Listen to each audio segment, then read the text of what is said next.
Chapter 7. A Refuge. It seemed to be an outlying suburban street where the taxi stopped, for everything was quiet and children were sitting, playing on the edge of the pavement. A man with a pile of old clothes slung over his shoulder kept a watchful eye on the house windows above him as he cried his wares. Carl was so very weary that he felt out of place when he stepped out of the car on the asphalt, which lay warm and bright in the morning sunshine. "Is this really where you live?" he called into the taxi. Robinson, who had slept peacefully during the whole journey, growled an indistinct affirmative and seemed to be waiting for Carl to carry him out. "Then you don't need me any more. Goodbye," said Carl, and started to walk away down the slight slope of the street. "But Carl, what on earth are you thinking of?" cried Robinson, and his anxiety was so great that he stood up in the car fairly straight, except that his knees were somewhat shaky. "I've got to go now," said Carl, who had observed Robinson's speedy recovery. "In your shirt sleeves?" asked Robinson. "I'll soon earn myself another jacket," replied Carl, and he nodded confidently to Robinson, raised his hand in farewell, and would have departed in earnest had not the taxi driver called out, "Just a moment, sir." Unfortunately, it appeared that the man laid claim to a supplementary payment, to cover the extra time he had waited in front of the hotel. "Of course," cried Robinson from the car, supporting the justice of his demand. "You kept me waiting such a long time there. You must give him something more." "Yeah, that's so," said the taxi driver. "Yes, if I only had anything to give," said Carl, searching in his trouser pockets, although he knew it was useless. "I have only you to look to," said the taxi driver, planting himself squarely before Carl. "I can't ask anything from a sick man." From the door a young lad with a nose half eaten away drew nearer and stood listening a few paces away. A policeman who was just making his round of the street lowered his head, took a good look at the figure in shirt sleeves, and came to a stop. Robinson, who had noticed the policeman, made the blunder of shouting to him from the other window of the car, "It's nothing! It's nothing!" as if a policeman could be chased away like a fly. The children who had been watching the policeman saw him stop, had their attention drawn to Carl and the taxi man, and came trotting up. In a doorway across the street, an old woman stood stolidly at gaze. "Rossman!" shouted a voice from above them. It was Delmarsh, standing on the balcony on the top floor. It was difficult to see him against the pale blue sky, but he was obviously wearing a dressing gown and observing the street through a pair of opera glasses. Beside him there was a big red sunshade, under which a woman seemed to be sitting. "Hello!" he shouted at the very top of his voice to make himself understood. "Is Robinson that who?" "Yes," replied Carl, powerfully supported by a second, far louder "yes" from Robinson in the car. "Hello!" Delmarsh shouted back. "I am coming at once." Robinson leaned out of the car. "That's a man," he said, and this praise of Delmarsh was directed at Carl, at the driver, at the policeman, and anyone else who cared to hear it. Up on the balcony, which they still kept watching absently, although Delmarsh had already left it, from under the sunshade there rose a large figure which proved to be indeed a woman in loose red gown. She lifted the opera glasses from the ledge of the balcony and gazed through them down at the people below, who began to turn their eyes away from her, though lingeringly. Carl looked at the house door where Delmarsh was to appear, and then right through it into the courtyard, which was being traversed by an almost unbroken line of workmen, each of whom bore on his shoulder a small but obviously very heavy box. The taxi driver had stepped across to his car, and to employ the time was polishing the lamps with a rag.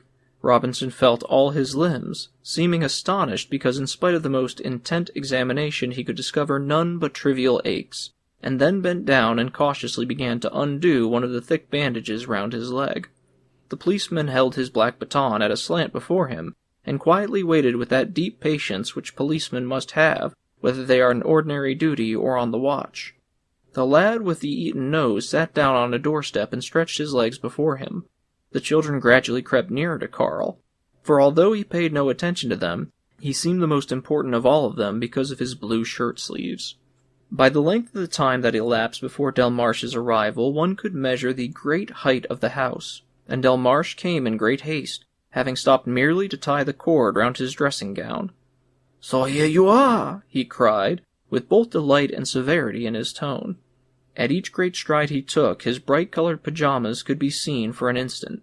Carl could not quite make out how Delmarsh could go about in such negligent attire here in the town, in this huge tenement, on the open street, as if this were his private villa. There was a big change in Delmarsh as well as in Robinson. His dark, clean-shaven, scrupulously clean face with its rough modeling of muscle looked proud and inspired respect. The hard glitter of his eyes, which he still kept half shut, was startling. His violet-colored dressing gown was certainly old, spotted, and too big for him, but from that squalid garment there emerged at the neck the folded swaths of an enormous scarf of dark, heavy silk. "Well?" he asked, addressing everyone. The police stepped a little nearer and leaned against the body of the car. Carl gave a brief explanation. "Robinson's a bit wobbly, but he can easily climb the stairs if he tries. The driver here wants something extra besides the fare that I have already paid him, and now I'm going. Good day." "You're not going," said Delmarsh. "I've told him that too," Robinson announced from the taxi. "I'm going all the same," said Carl, taking a few steps, but Delmarsh was already beside him, forcibly holding him back. "I say you're staying here," he cried. "Let me go," said Carl, and he made ready to gain his freedom with his fists if necessary, little hope as he had of downing a man like Delmarsh. Yet the policeman was standing by, and the taxi driver, and the street was not so quiet but that occasional groups of workmen passed through it. Would they tolerate it if Delmarsh were to mishandle him? He would not like to be left alone with him in a room, but why not here? Delmarsh was now quietly paying off the taxi driver, who pocketed the unmerited and substantial addition to his fare, with many bows, and out of gratitude went up to Robinson and began to consult with him how he was to be best get out of the car. Carl saw that he was unobserved. Perhaps Delmarsh would mind it less if he just slipped away. It was best to avoid a quarrel if it could be avoided, and so he simply stepped onto the road as the quickest way of getting clear. The children rushed over to Delmarsh to let him know that Carl was escaping, but Delmarsh had no need to intervene, for the policeman stretched out his baton and said, "Stop! What's your name?" he asked, tucking his baton under his arm and slowly bringing out a notebook. Carl now looked at him carefully for the first time. He was a powerfully built man, but his hair was almost white. "Carl Rossman," he said. "Rossman." The police echoed him, no doubt simply because he was a quiet and conscientious man, but Carl, who was now having his first encounter with the American police, saw in this repetition of his words a certain mistrust, and indeed his position was probably precarious, for even Robinson, though he was so occupied with his own troubles, was making dumb, imploring gestures from the car to Delmarsh, begging him to help Carl, but Delmarsh refused him with a hasty shake of the head, and looked on without doing anything, his hands in the huge pockets of the dressing gown. To a woman who had just come out of the house, the lad on the doorstep explained the whole situation from the very beginning. The children stood in a half-circle behind Carl and silently looked up at the policeman. "Show your identification papers," said the policeman. That could only be a formal question, for without a jacket one was not likely to have many identification papers in one's pockets, so Carl remained silent, deciding to answer the next question fully, and so, if possible, to gloss over his lack of identification papers. But the next question was, "So you have no papers?" And Carl had to answer, "Not with me." "But that's bad," said the policeman, looking thoughtfully around him and tapping with 2 fingers on the cover of his notebook. "Have you got an occupation?" he asked at last. "I was a lift boy," said Carl. "You were a lift boy? So why aren't you one any longer? And in that case, what are you living on now?" "I'm going to look out for another job." "I see. Have you just been dismissed?" "Yes, an hour ago." "Suddenly?" "Yes," said Carl, raising his hand as an apology. He could not tell the whole story here, and even if that had been possible, it seemed quite hopeless to think of averting a threatened injury by the recital of injuries already suffered, and if he had not been able to get his rights when faced by the kindness of the man addressed and the insight of the head waiter, he certainly could not expect to get them from the company gathered here in the street. "And you were dismissed without your jacket?" asked the policeman. "Why, yes," said Carl. So in America, too, it was the habit of authorities to ask questions about what they could see for themselves. how exasperated his father had been over the pointless inquiries of the officials when he was getting Carl's passport. Carl felt like running and hiding himself somewhere, if only to escape answering any more questions. And now the policeman put the very question which he feared most of all, and which he had been so uneasily expecting that very likely he had behaved with less prudence than he might have done. "In what hotel were you employed?" Carl sank his head and did not reply. That was the last question he was prepared to answer. It simply must not happen for him to be escorted by a policeman to the Hotel Occidental again, to start investigations there into which his friends and enemies would all be drawn, to have the manageress's wavering faith in him completely undermined, should the boy whom she thought was in the pension-brenner turn up in the custody of a policeman, in his shirt sleeves, without the card she had given him, while the head waiter would probably nod comprehendingly, and the head porter mention the hand of God which had at last caught the evildoer. "He was employed in the Hotel Occidental," said Delmarsh, stepping over the policeman. "No," shouted Carl, stamping his foot. "That isn't true." Delmarsh surveyed him with his lips pursed in mockery, as if there were many things he could divulge. Among the children Carl's unexpected agitation produced great excitement, and they lined up beside Delmarsh to get a better look at Carl. Robinson had stuck his head completely out of the car. He was so intent that he did not move except for an occasional flicker of the eyelids. The boys on the doorstep clapped his hands with delight. The woman beside him gave him a nudge with her elbow to keep him quiet. The porters in the courtyard had just stopped for breakfast, and appeared in a bunch with great cans of black coffee, which they kept stirring with long rolls of bread. Several sat down on the edge of the pavement, and they all gulped down their coffee very loudly. "You know this lad?" the policeman asked Delmarsh. "Better than I have a mind to," said Delmarsh. "I have done him much kindness in my time, and he gave me little thanks for it, as you can probably imagine even after the short encounter you've had with him." "Yes," said the policeman. "He seems to be a hardened young rascal."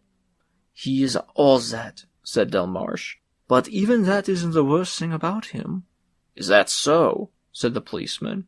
"Oh," said Delmarsh, who was now warming to his theme and swinging his dressing-gown to and fro with his hands in the pockets. "He's a fine bird, this fellow.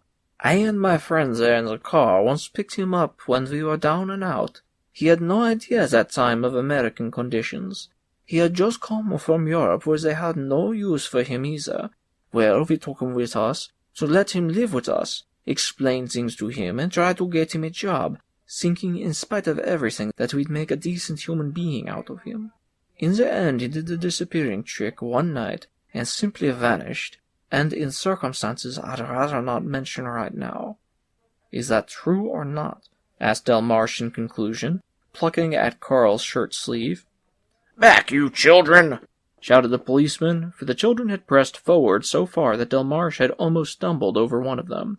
Meanwhile, the porters, discovering that this cross-examination was more interesting than they had suspected, began to pay some heed to it, and gathered in a little close ring behind Carl, so that he could not retreat even by a step, and had to suffer, too, at his very ear the incessant chatter of these same porters, who babbled rather than spoke in a quiet, incomprehensible jargon which was perhaps broken English interspersed with Slavonic words.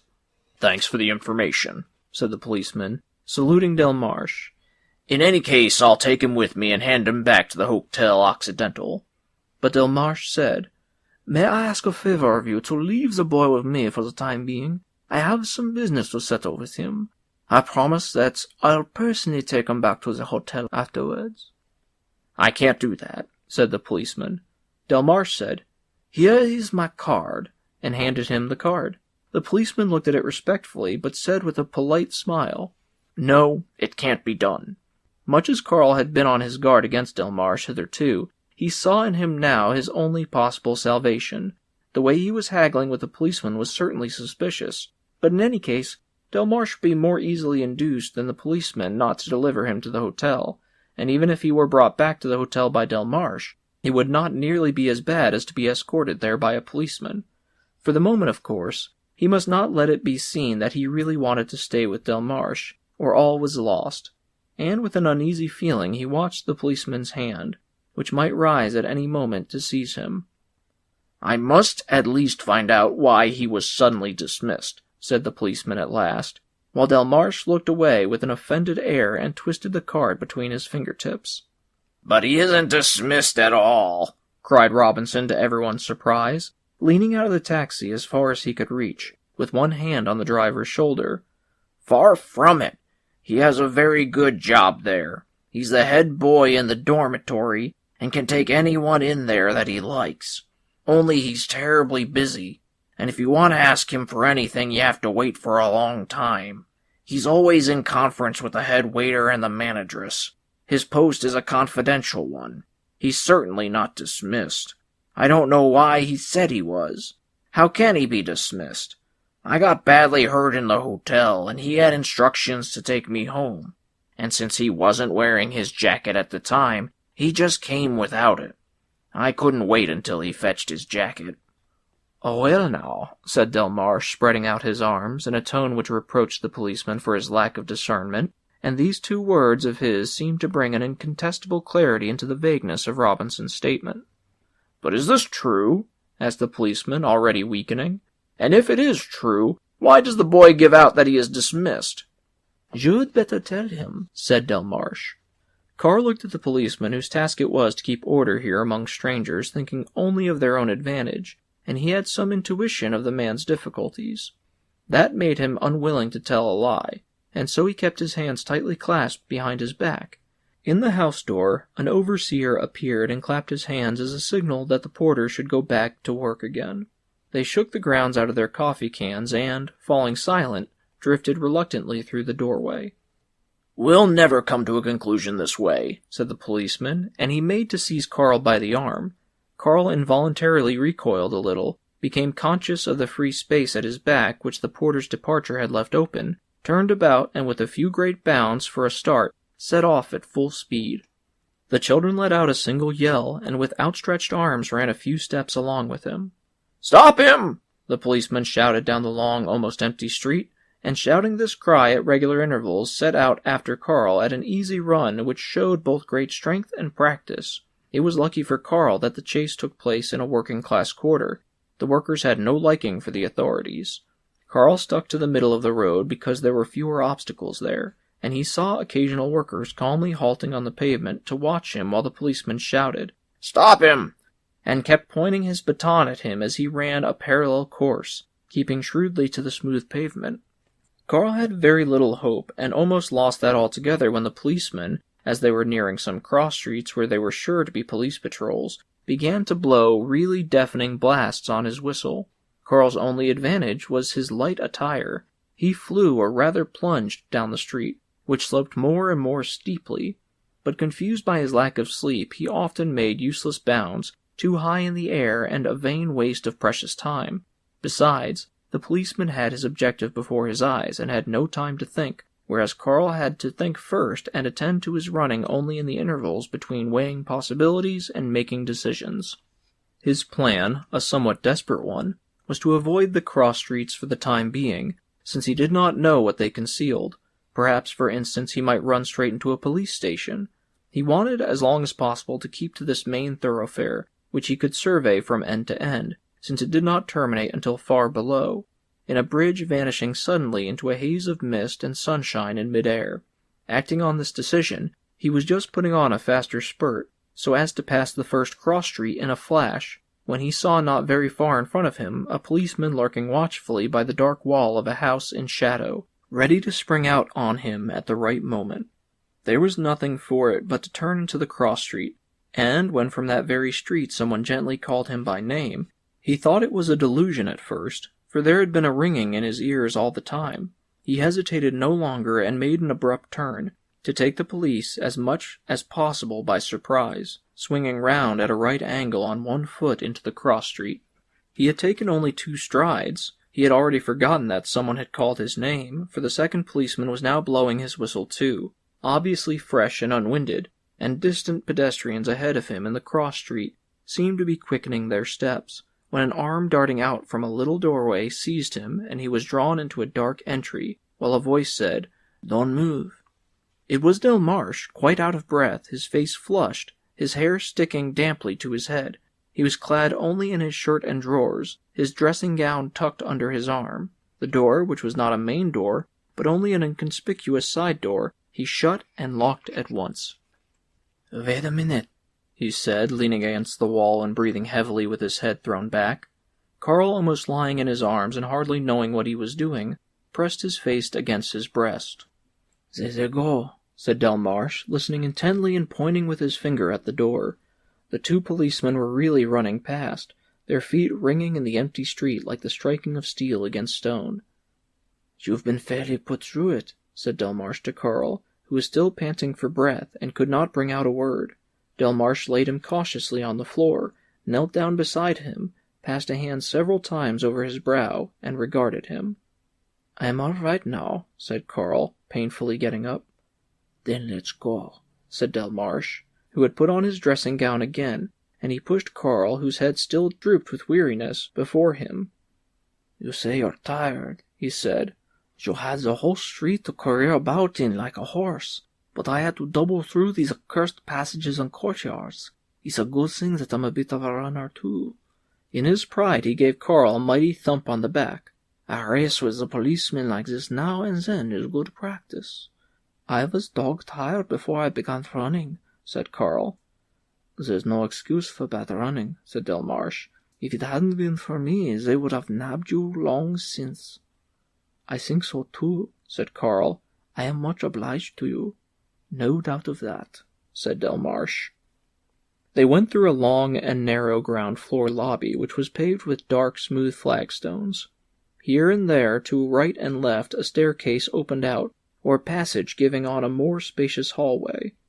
Scarcely any grown people were to be seen, but children were playing on the empty stairs. Beside a stair railing a little girl was standing weeping so hard that her whole face glistened with tears. As soon as she caught sight of Delmarsh, she rushed up the stairs, gasping for air, her mouth wide open, and was not reassured until she was quite high up, after looking over her shoulder time and again to make certain that no one was chasing her, or likely to chase her.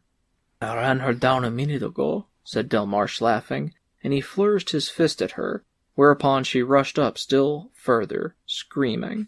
The courtyards they threaded were also almost completely forsaken. An occasional porter pushed a two-wheeled hand-barrow before him. A woman was filling a bucket with water at a pump. A postman was quietly making his round. An old man with a white mustache sat before a glass door, smoking a pipe with his legs crossed. Crates were being unloaded before a dispatch agency, while the idle horses imperturbably turned their heads from side to side, and a man in overalls supervised the proceedings with a paper in his hand.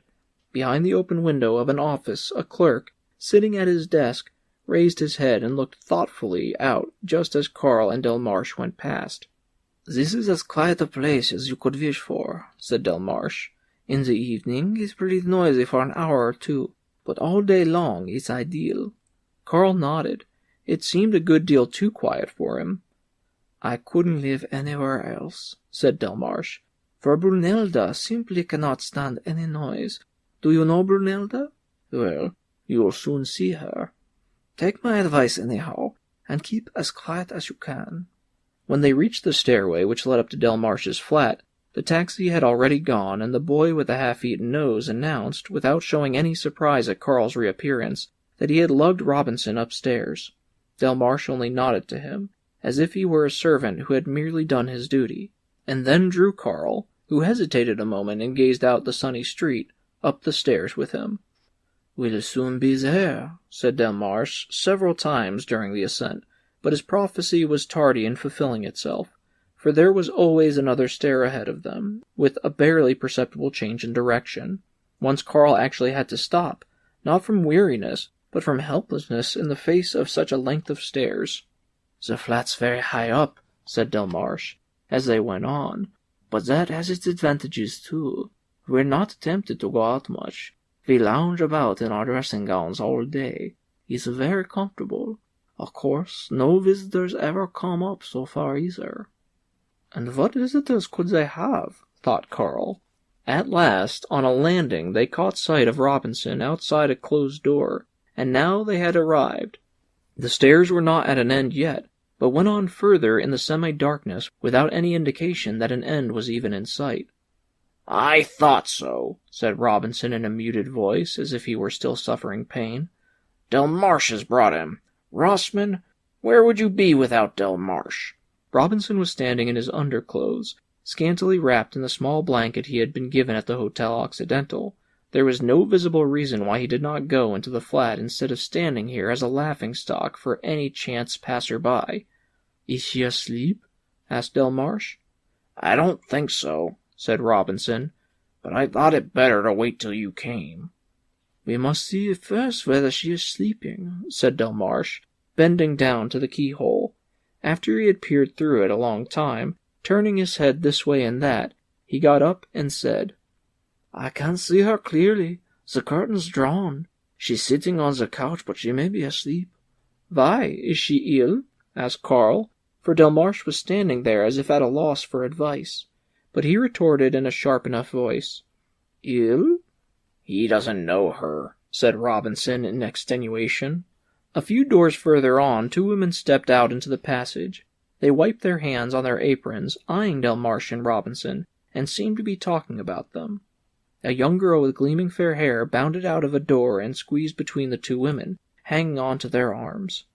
"These are disgusting women," said Delmarsh, lowering his voice, it was evident, only out of consideration for the slumbering Brunelda. "Sooner or later I'll report them to the police, and then I'll be rid of them for years. Don't look their way." And he snapped at Carl. But Carl had not seen any harm in looking at the women, since in any case he had to stand in the passage waiting for Brunelda to waken, and he shook his head angrily, as if he refused to take any admonitions from Delmarsh, and he had just begun walking towards the women to make his meaning clearer, when Robinson caught him by the sleeve with the words, "Rossman, take care!" while Delmarsh, already exasperated, was roused to such a fury by a loud burst of laughter from the girl that, whirling his arms and legs, he made a great spring at the women, who vanished into their doors as if they had been blown away. "That's how I often have to clear the passages," remarked Delmarsh, strolling back again. Then he remembered that Carl had been refractory, and said, "But I expect very different behavior from you, or else you'll be likely to be coming up against me." Then from the room a gentle voice queried in a tired tone, "Is that Delmarsh?" "Yes," answered Delmarsh, looking tenderly at the door. "May we come in?" "Oh, yes," was the answer, and after casting one more glance at the two standing behind him, Delmarsh slowly opened the door. They stepped into complete darkness. The curtain before the balcony door, there was no window, was completely drawn and let very little light through, but the fact that the room was crammed with furniture and clothes hanging everywhere contributed greatly to make it darker. The air was musty, and one could literally smell the dust which had gathered here in corners, apparently beyond the reach of any hand. The first things that Carl noticed on entering were 3 trunks set just behind one another. On the couch was lying the woman who had been looking down earlier from the balcony. The red gown had got rumpled a little beneath her and hung in a great peak to the floor. Her legs could be seen almost as far as the knee. She was wearing thick white woolen stockings. She had no shoes. "How hot is it, Delmarsh?" she said, turning her face from the wall and languidly extending her hand in the direction of Delmarsh, who seized it and kissed it. Carl could only see her double chin, which rolled in sympathy with the turning of her head. "Would you like me to draw open the curtain?" asked Delmarsh. "Oh, not that," she said as if in despair, shutting her eyes. "That would only make it worse." Carl had gone up to the foot of the couch so as to see the woman better. He was surprised at her lamentations, for the heat was nothing out of the common. "Wait, I'll make you a little more comfortable," said Delmarsh anxiously, and he undid a few buttons at her neck and pulled her dress open at the throat so that part of her breast was laid bare, and the soft yellowish lace border of her chemise appeared. "Who is that?" said the woman suddenly, pointing a finger at Carl. "Why does he stare at me so hard?" "You're being a great help, aren't you?" said Delmarsh, pushing Carl aside, while he reassured the woman with the words, "It is only the boy that I have brought with me to attend to you." "But I don't want anyone," she cried. "Why do you bring strange people into the house?" "But you've always been asking for someone to attend to you," said Delmarsh, kneeling down on the floor, for there was no room whatever on the couch beside Brunelda, in spite of its great breadth. "Aha, Delmarsh," she said, "you don't understand me. You don't understand me at all." "Then all right, I don't understand you," said Delmarsh, taking her face between his hands. "But it doesn't really matter. He can go at once if you like." "Since he is here, he can stay," she said now, and tired as he was, Carl felt so grateful for these words, though they probably were not kindly meant, that still vaguely thinking of those endless stairs which he might have had to descend again, he stepped over Robinson, now peacefully asleep on his blanket, and said, in spite of Delmarsh's angry gesticulations, "I thank you anyway, for letting me stay here a little longer. I've had no sleep for 24 hours, and I've done a lot of things and been rather upset. I'm terribly tired. I hardly know where I am. But after I've slept an hour or two, you can pack me straight off, and I'll go gladly." "You can stay here as long as you like," said the woman, adding ironically, "We have more than enough room here, as you see." "Then you better go," said Delmarsh. "We haven't any use for you." "No, let him stay," said the woman, this time in earnest, and Delmarsh said to Carl, as if in obedience to her words, "Well then, go and lie down somewhere." "He can lie down on the curtains, but he must take off his shoes to keep from tearing them." Delmarsh showed Carl the place she meant. Between the door and the 3 trunks a great pile of the most multifarious window curtains had been flung. Had they all been methodically folded, with the heavy ones below and the light ones on top, and had the curtain rods and wooden rings scattered through the pile been taken out, they might have actually made a tolerable couch. But as it was, they made a tottering, unstable heap, on which, however, Carl laid down at once, for he was too tired to make any particular preparations for sleeping, and had also to guard against standing on too much ceremony with his host and hostess. He had almost fallen into a genuine sleep when he heard a loud cry and started up to see Brunelda sitting erect on the couch, opening her arms wide and flinging them round Delmarsh, who was kneeling before her. Carl, shocked at the sight, lay back again and curled up among the curtains to continue his sleep. That he would not be able to endure this place for 2 days seemed clear enough to him, yet it was all the more necessary to have a thorough sleep to begin with, so that he might have his wits about him, and be able to decide quickly on the right course of action. But Brunelda had been aware of Carl's eyes, big with fatigue, which had startled her once already, and she cried, "Delmarsh, I can't bear this heat. I'm burning. I must take off my clothes. I must have a bath. Send the 2 of them out of the room, wherever you like, into the passage, onto the balcony, so long as they are out of my sight. Here I am in my own home, and yet I can't get any peace. If I were only alone with you, Delmarsh. Oh, God, they're still here. Look at that shameless Robinson sprawling about in his underclothes in the presence of a lady. And look at that boy, that stranger who has just been staring savagely at me. How he is pretending to lie down again to fool me. Turn them out, Delmarsh. They're a burden on me. They're a weight on my breast. If I die now, it'll be their fault." "Out you get at once! Out of here!" said Delmarsh, advancing on Robinson and stirring him up with one foot, which he put on his chest. Then he shouted to Carl, "Rosmin, get up! Out of the balcony, both of you! And it'll be your funeral if you come in here before you're called. Now look sleepy, Robinson." At this he kicked Robinson more violently. "And Rosmin, look out, or I'll come and attend to you too." And he clapped his hands loudly twice. "How long you're taking!" cried Brunelda from the sofa.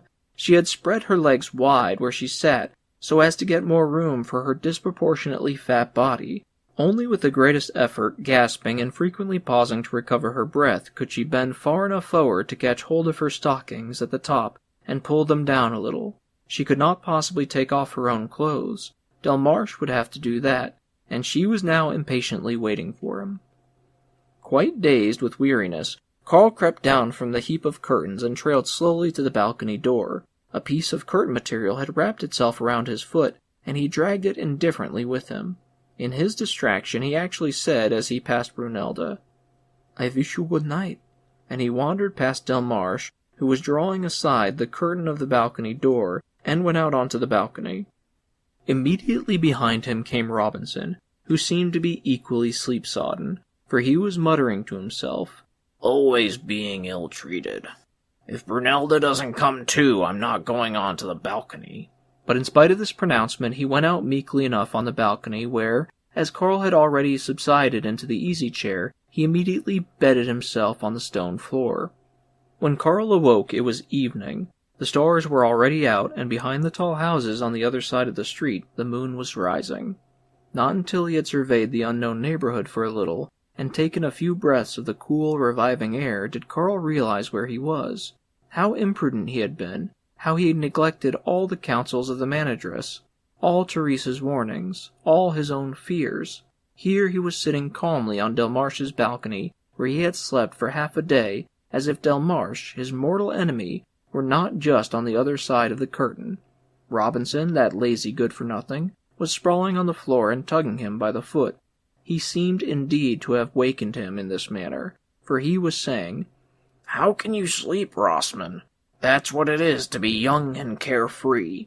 How long do you want to go on sleeping? I'll have to let you go on sleeping, but in the first place I'm bored with lying on the floor, and in the second place I'm terribly hungry. Come on, get up for a minute. I've got something hidden under your chair, something to eat, and I want to get it out. I'll give you some too." And Carl, getting up, looked on while Robinson, without getting up, rolled over on his belly and reached under the chair to pull out a sort of silver salver such as used for holding visiting cards. On the salver lay one half of a quite black sausage, a few thin cigarettes, an open sardine tin still nearly full and dripping with oil, and a number of sweets, most of them squashed into a mass. Then appeared a big hunk of bread and a kind of perfume bottle, which seemed to contain something else other than perfume. However, for Robinson displayed it with particular satisfaction, licking his lips and looking up at Carl. "You see, Rossman," said Robinson, while he devoured sardine after sardine, and now and then wiped the oil off his hands with a woolen scarf which Brunelda had apparently forgotten on the balcony. "You see, Rossman, that's what you need to do if you don't want to starve. I tell you, I'm just kicked out of the way, and if you're always treated like a dog, you begin to think you're actually one. A good thing you're here, Rossman. I have at least someone to talk to. Nobody in the building speaks to me. They hate us, and all because of Brunelda. She's a marvelous woman, of course. I say," and he gave Carl a sign to bend down so that he might whisper to him, "I once saw her naked. Oh." And in the memory of that pleasure he began to pinch and slap Carl's leg until Carl shouted, "Robinson, you're mad!" and forcibly pushed his hand away. "You're still only a child, Rossman," said Robinson, and from under his shirt he pulled out a dagger that he wore on a cord round his neck, removed the sheath, and began to slice up the hard sausage. "You've still got a lot to learn, but you've come to the right place to learn things. Do sit down. Won't you have something to eat, too? Well, maybe you'll get an appetite watching me. You don't want to drink either? So you don't want anything at all, and you're not much inclined to talk either. But I don't care who's on the balcony with me so long as there's somebody, for I'm often out on the balcony. It's great fun for Brunelda. She only has to get an idea in her head that she's too cold, that she's too hot, that she wants to sleep, that she wants to comb her hair, that she wants to loosen her corset, that she wants to put it on, and then she has me sent to the balcony. Sometimes she actually does what she says, but mostly she just lies on the couch the same as before, and never moves. I sometimes used to draw the curtain a little and peep through, but once Delmarche, I know quite well that he didn't want to do it and only did it because Brunelda told him to. But once Delmarche on one of these occasions struck me across the face several times with the whip. Can you see the marks? And since then, I haven't dared to peep again. And so I just lie here on the balcony and have nothing to do but eat. The night before last, I lay up here alone all evening. I still had on the fine clothes which I had in the bad luck to lose in your hotel. The swine, tearing a man's expensive clothes off his back. Well, as I lay alone and looked down through the railings, everything seemed so miserable that I began to blubber. but it just happened, without my noticing it, that Brunelda had come out here in her red gown, that suits her far the best of them all, and she looked at me for a little while and said, "Robinson, what are you crying for?" And she lifted up her skirt and wiped my eyes with a hem. Who knows what more she might have done if Delmarche hadn't called her, and she hadn't gone back into the room again at once. I thought, of course, that it was my turn next, and I asked through the curtain if I couldn't come in. And what do you think Brunelda said? "No," she said, and "What are you thinking of?" said she. "But why do you stay here if they treat you like that?" asked Carl.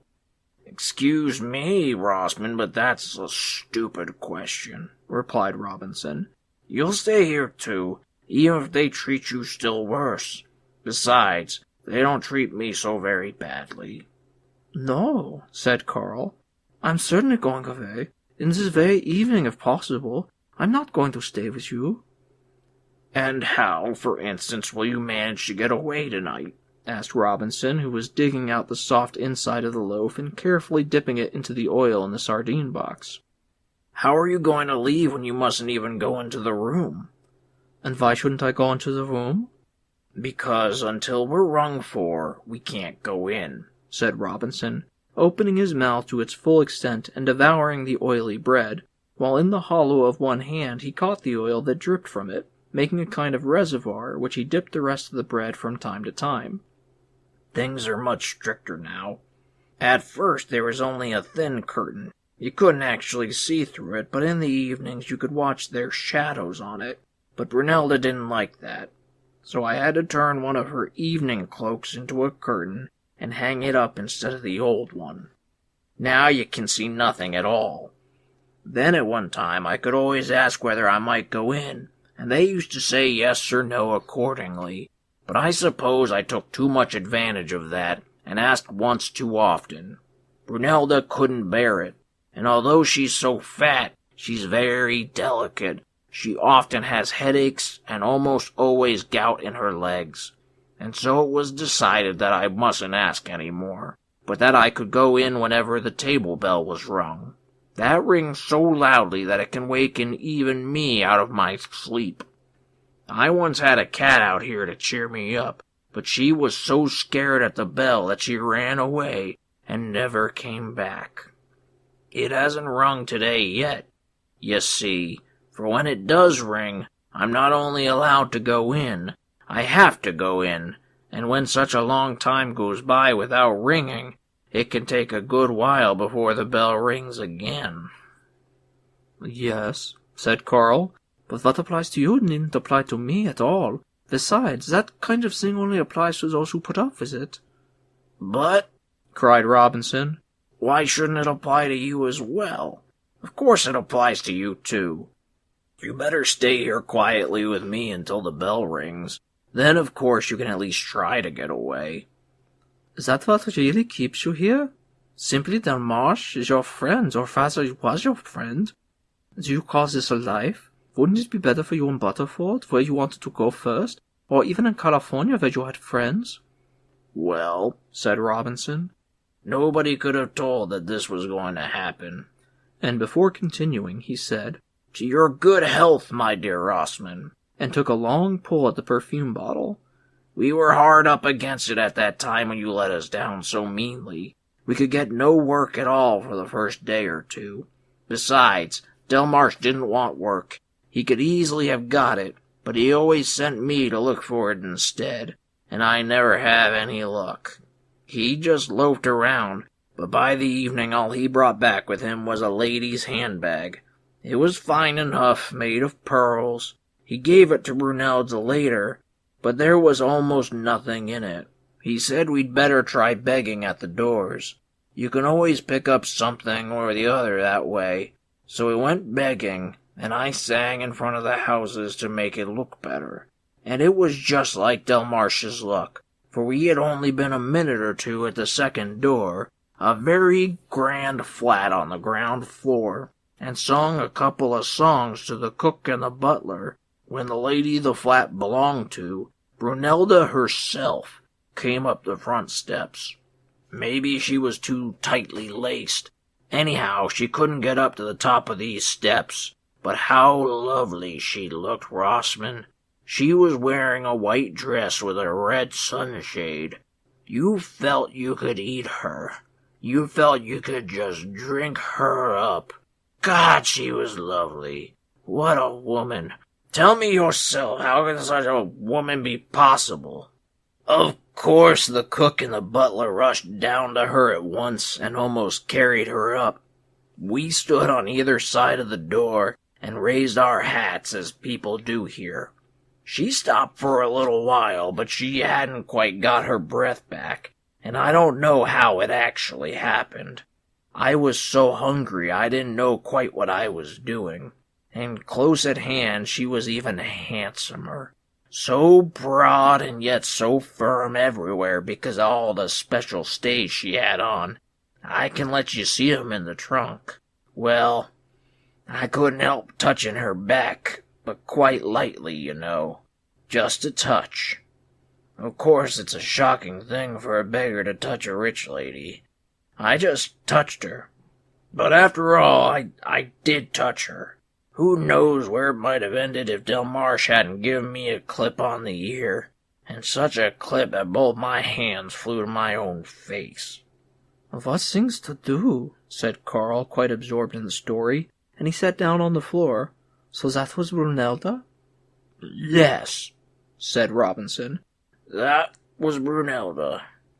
"Didn't you say she was a singer?" asked Carl. "Certainly she is a singer, and a great singer," replied Robinson, who was rolling a sticky mass of sweet meats on his tongue, and now and then pushing back with his finger some piece that had got crowded out of his mouth. "Of course we didn't know that at the time.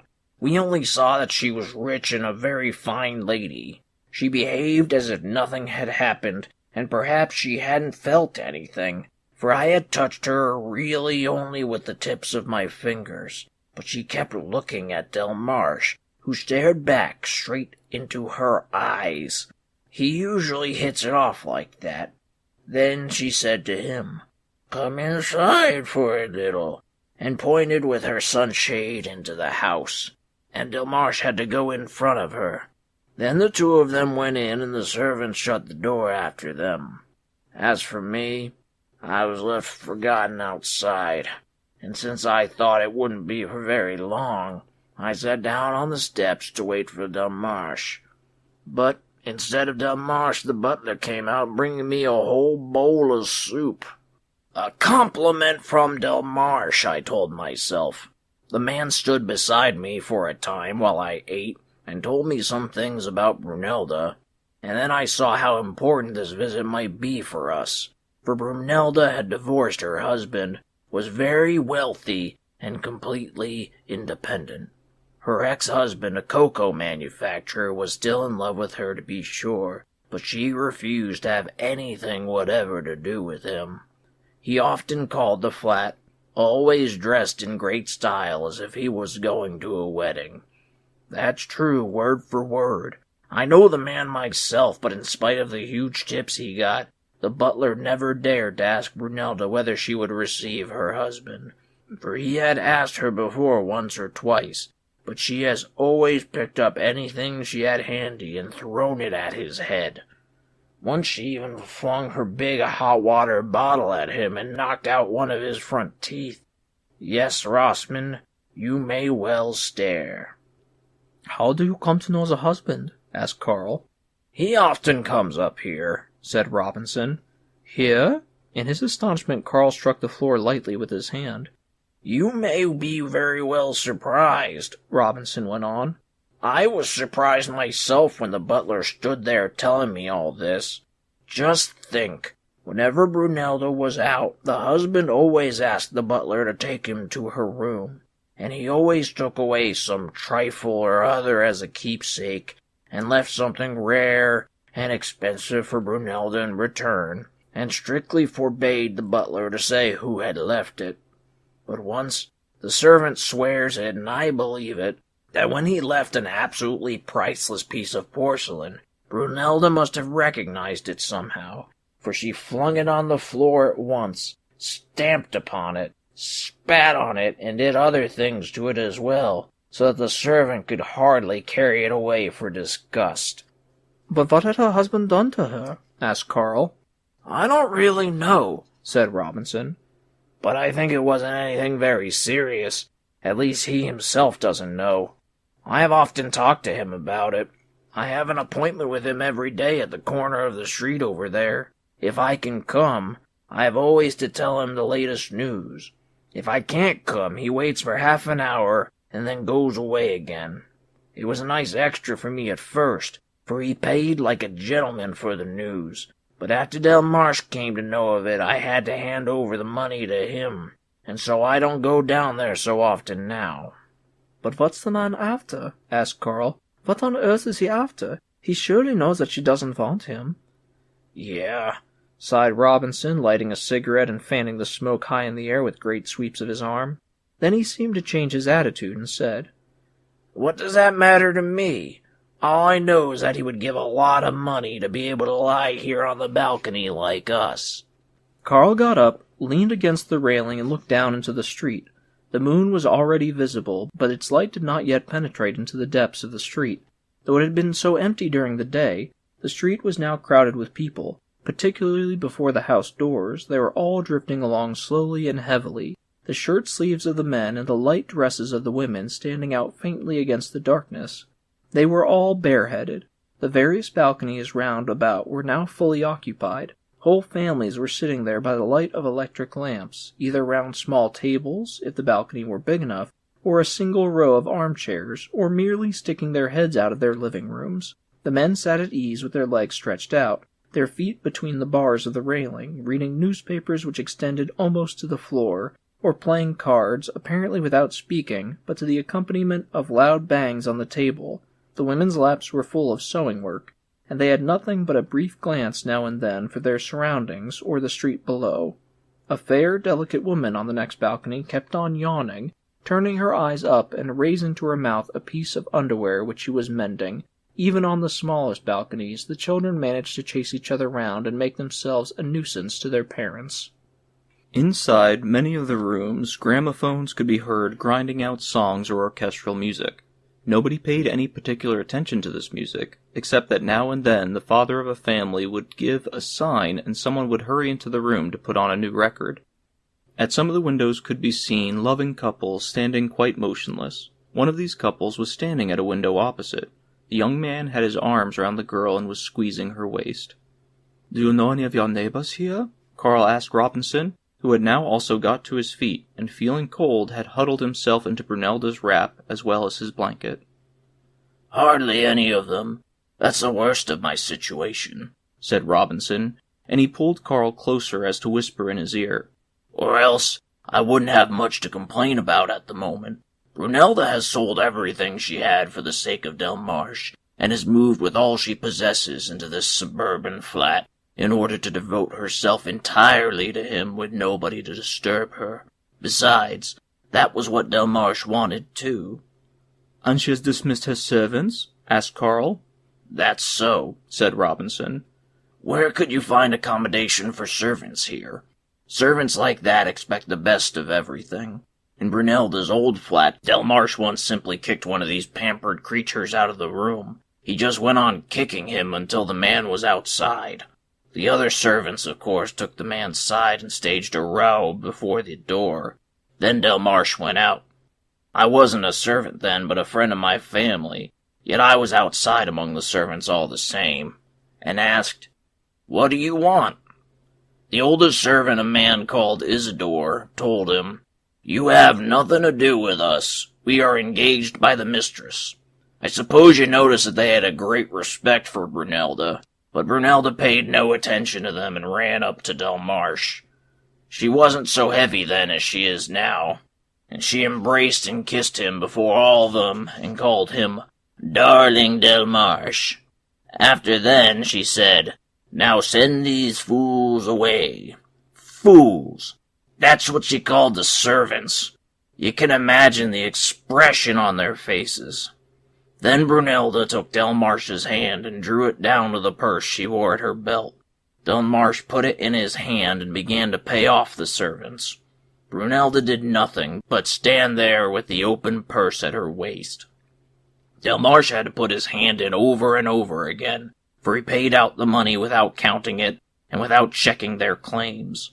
At last he said, "Since you won't have anything to do with me, I'll only say in Brunelda's name, get out this instant." So they were dismissed.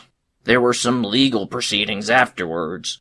Delmarsh had actually to go to court once, but I don't know much more about it, except that as soon as the servants had gone, Delmarsh said to Brunelda, "So now you have no servants."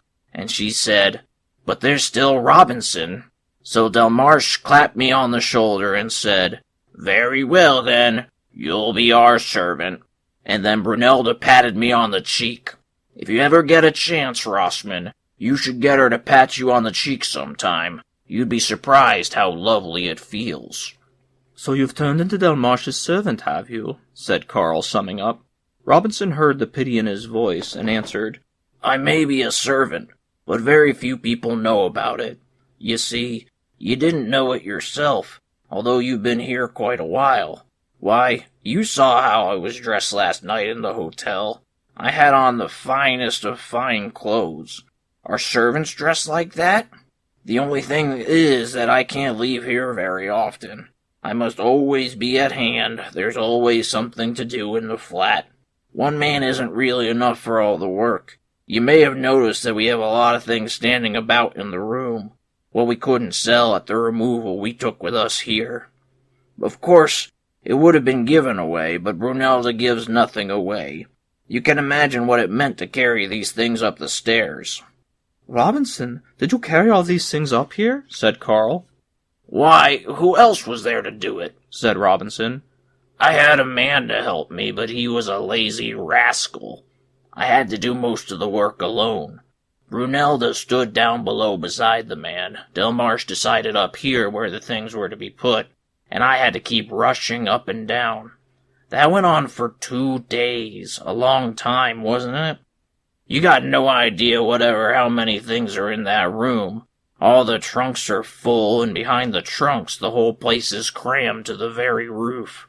If they had to hire a few men for the transport, everything would soon have been finished, but Brunelda wouldn't trust it to anyone but me.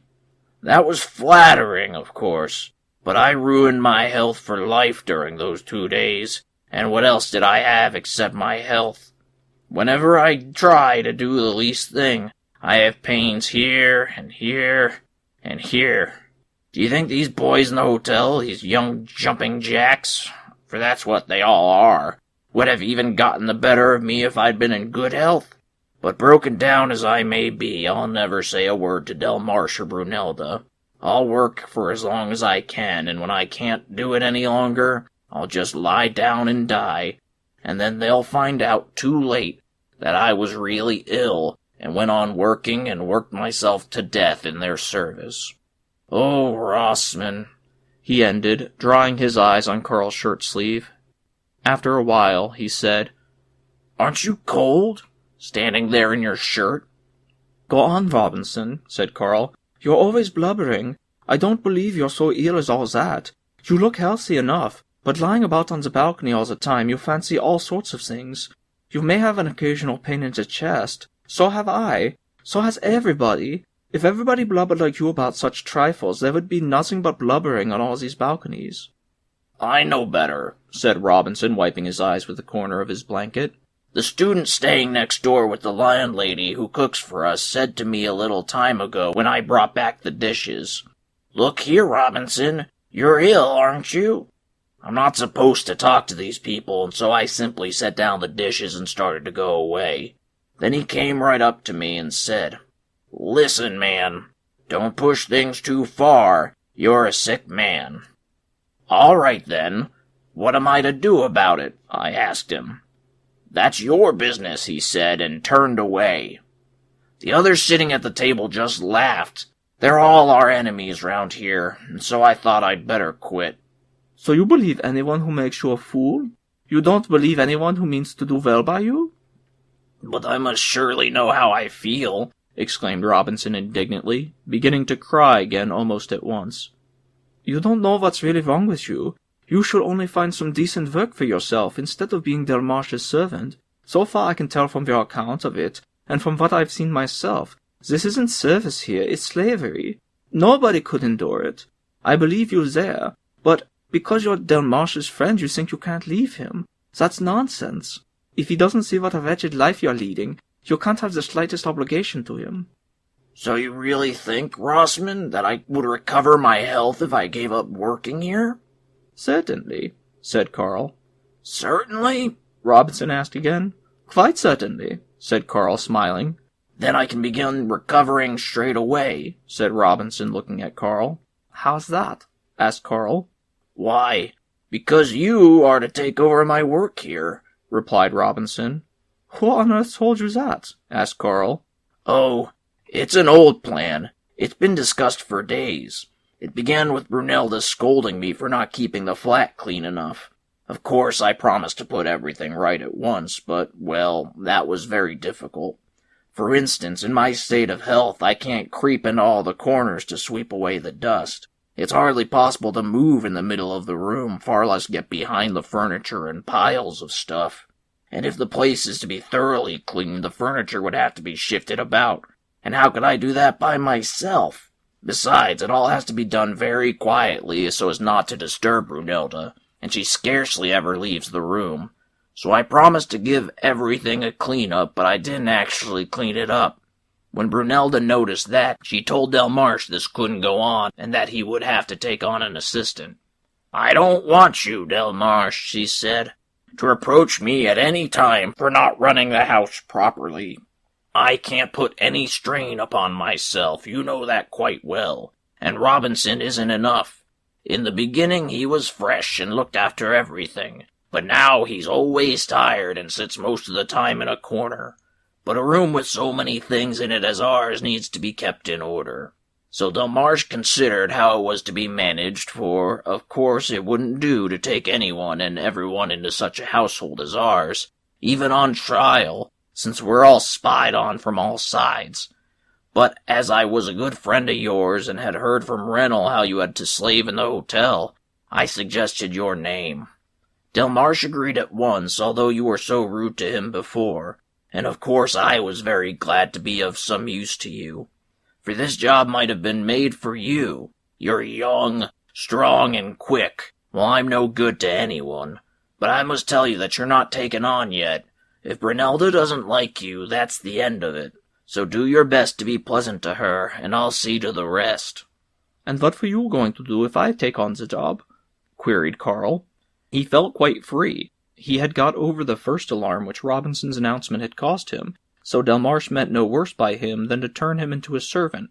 If he had had more sinister intentions, the babbling Robinson would certainly have blabbed them. But if that was how things stood, Carl saw his way to get clear of the place that very night. No one could be compelled to take a job, and though at first he had been worried in case his dismissal from the hotel would hinder him from getting a suitable, and if possible fairly respectable post quickly enough to keep him from starving, any post at all now seemed good enough compared with this proposal, which repelled him. He would rather be unemployed and destitute than accept it. But he did not even try to make that clear to Robinson, particularly as Robinson's mind was now completely obsessed by the hope of shifting his burdens onto Carl's shoulders. "To begin with," said Robinson, accompanying the words with a reassuring wave of the hand. His elbows were planted on the railings. "I'll explain everything and show you all the things we have. You've had a good education, and I'm sure your handwriting's excellent, so you could make an inventory straight away of all our stuff. Brunelda has been wanting that done for a long time. If the weather's good tomorrow morning, we'll ask Brunelda to sit out on the balcony and we can work quietly in the room without disturbing her. For that must be your first consideration, Rossman.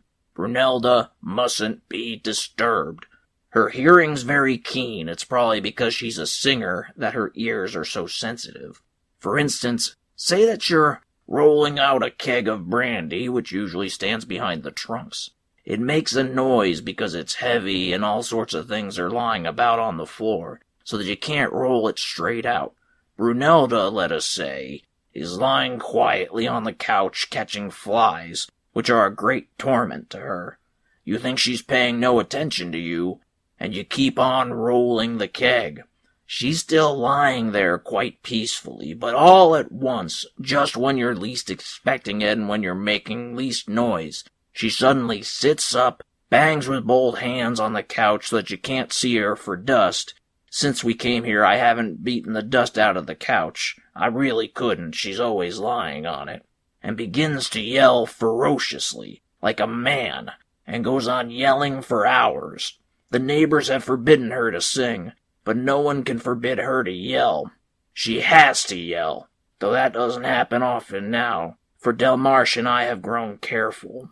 It was very bad for her, too. Once she fainted. Delmarsh was away at the time, and I had to fetch the student from next door who sprinkled some fluid over her out of a big bottle.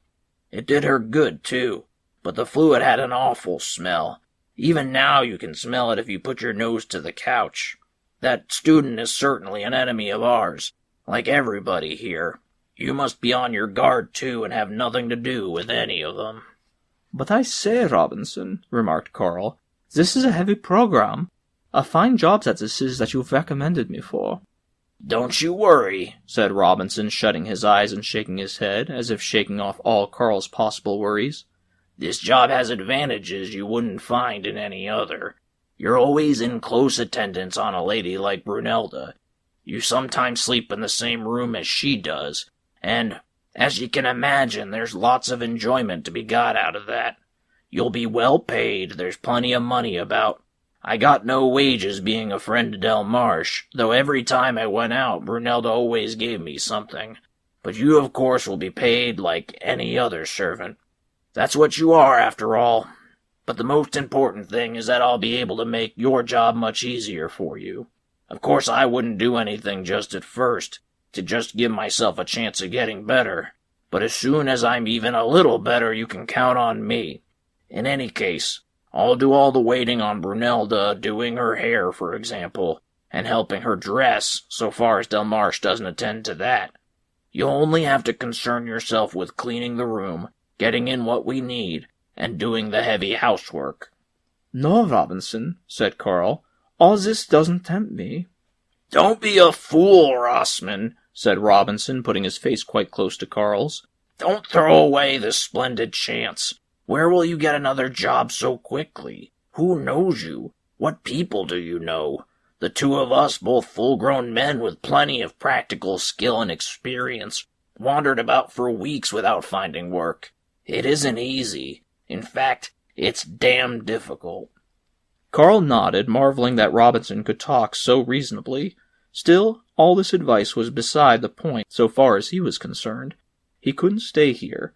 There must be some place for him in the great city. The whole night he knew all the hotels were filled to bursting and the guests needed service, and he had had some training in that. He would slip quickly and unobtrusively into some job or other.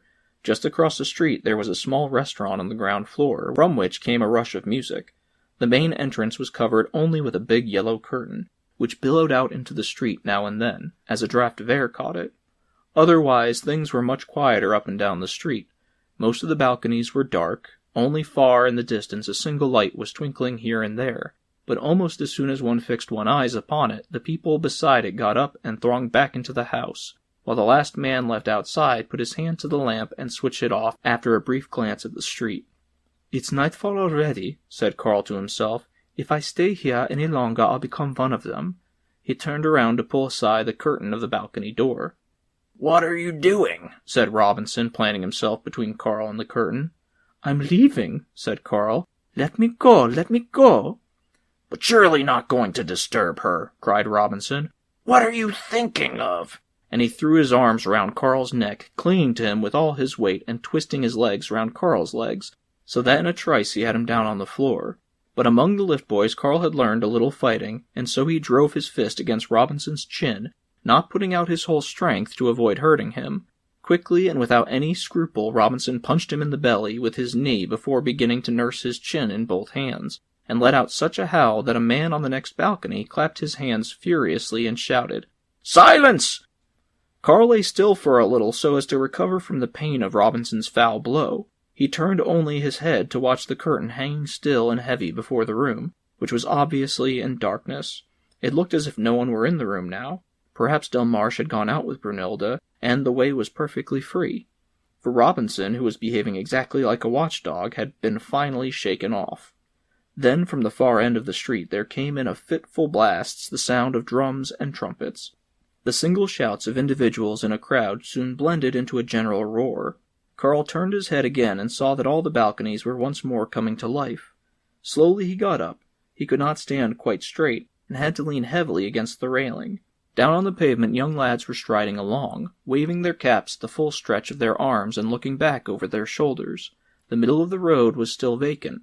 Some were flourishing tall poles with lanterns on the end of them enveloped in a yellowish smoke.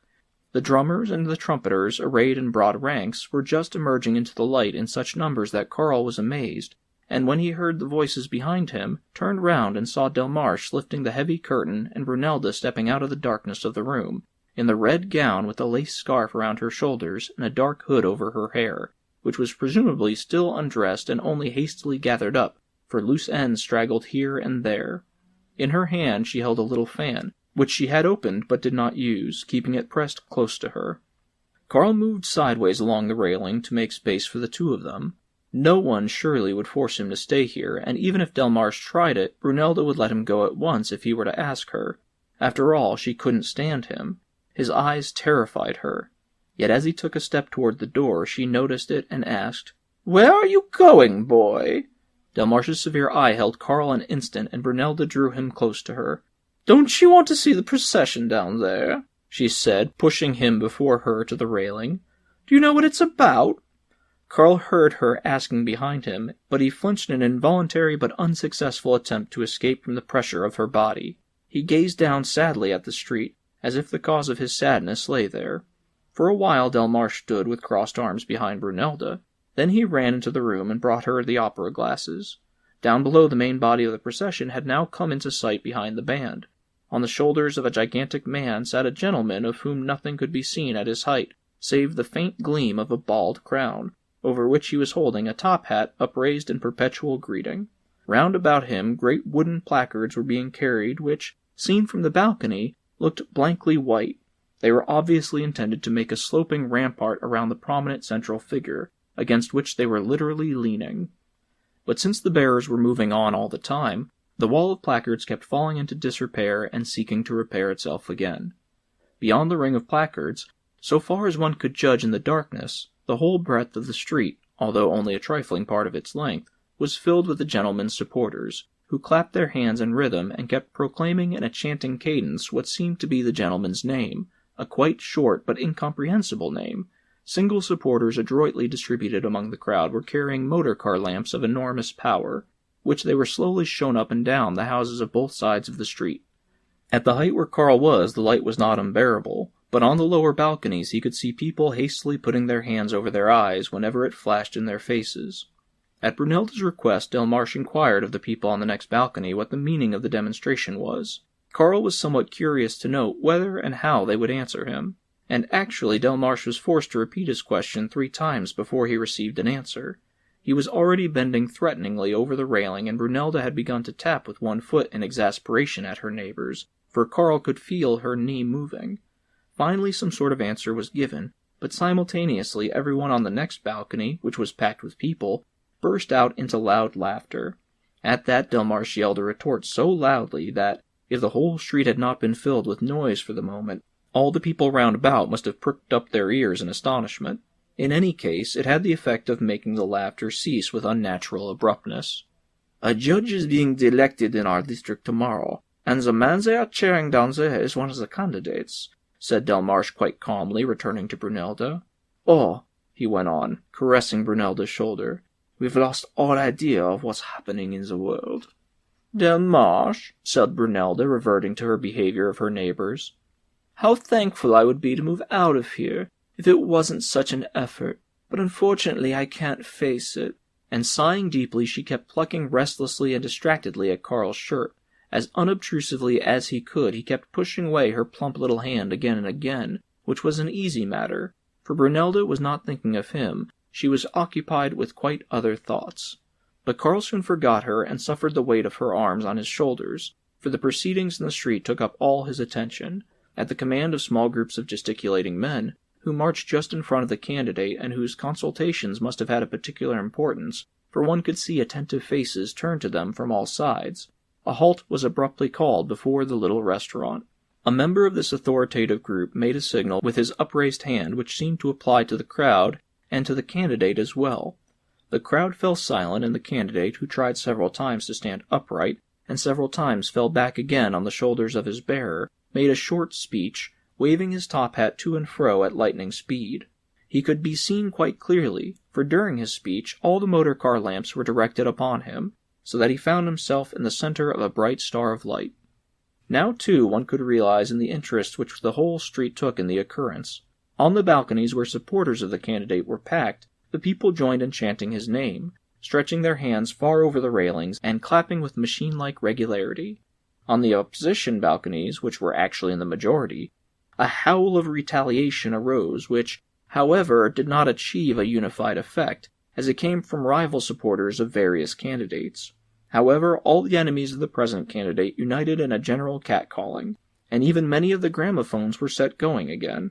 Between the separate balconies, political disputes were being fought out with a violence intensified by the late hour. Many of the people were already in their night clothes, with overcoats flung over them. The women were enveloped in great dark wraps.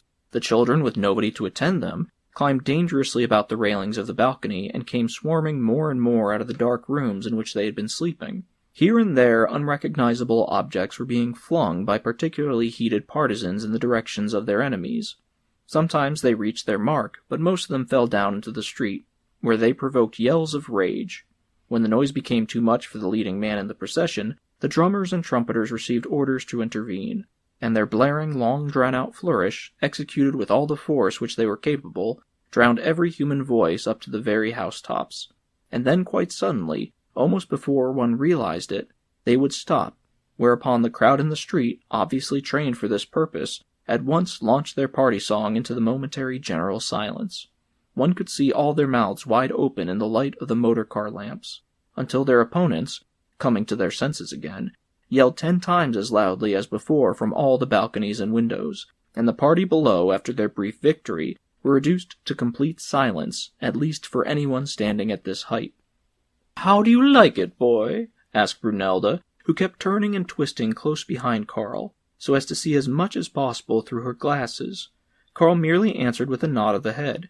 He noticed out of the corner of his eye that Robinson was busily talking away to Delmarche, obviously about Carl's intentions, but that Delmarche seemed to attach no importance to what he said, for with his right arm round Brunelda he kept pushing Robinson aside with his left.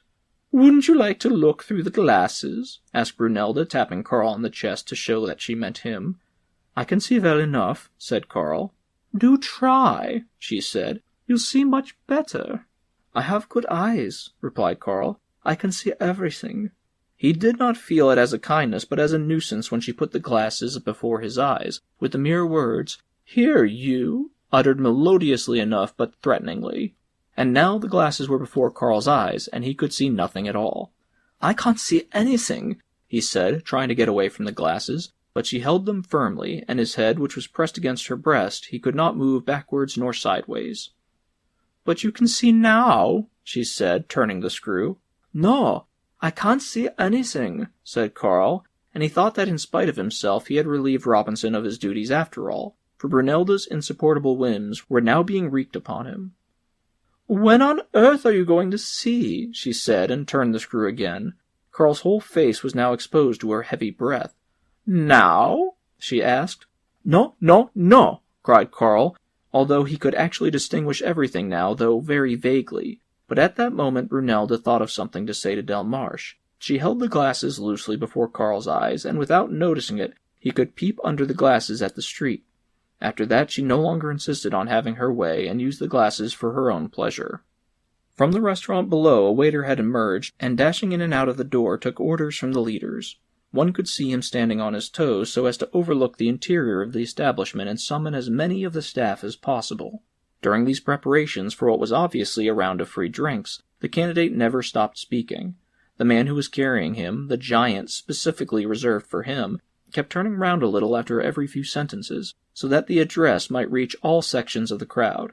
The candidate maintained a crouching posture most of the time, and tried with backward sweeps of his free hand and the top hat in the other to give special emphasis to his words.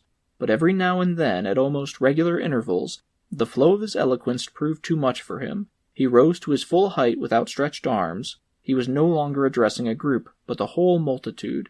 He spoke to all the people in the houses up to the very top floors, and yet it was perfectly clear that no one could hear him, even in the lowest stories. Indeed, even if they could, nobody would have wanted to hear him, for every window and every balcony was occupied by at least one spouting orator. Meanwhile, several waiters were carrying out of the restaurant a table covered with brimming, winking glasses about the size of a billiard table. The leaders organized the distribution of the drinks, which was achieved in the form of a march past the restaurant. But although the glasses on the table were always filled again, there were not enough for the mob of people, and 2 relays of barmen had to keep slipping through the crowd on both sides of the table to supply further needs.